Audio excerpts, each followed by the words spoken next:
The main goal of this brainstorming session was to teach the students that your first idea is not your best idea, most likely.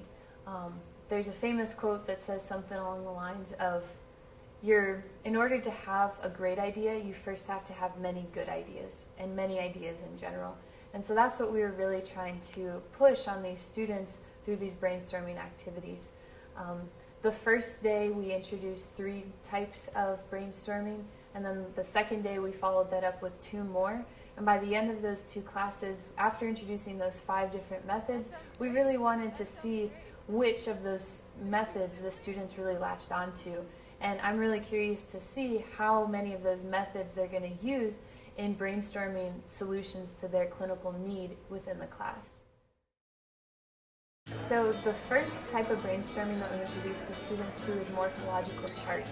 You look at a category of things. It could be different types of purses, different types of cars, different types of knee implants, and you look at different functions within them, volume, shape, size, material, and you go across and fill out this chart on the current technologies that are available. And the brainstorming piece within this method is that you then create combinations of different types of materials and different types of shapes and containers and things that don't normally go together, that you don't currently see. And then you develop a product from those different combinations. The second type of brainstorming that we introduced to the students was called synetics, which stands for association forming.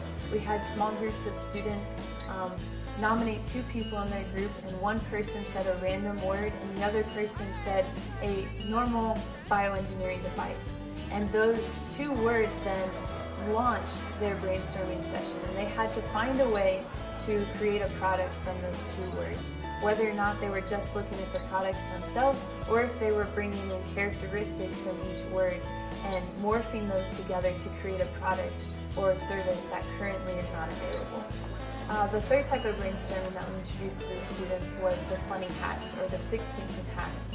And each of these 6 thinking hats basically thinks about thinking very differently.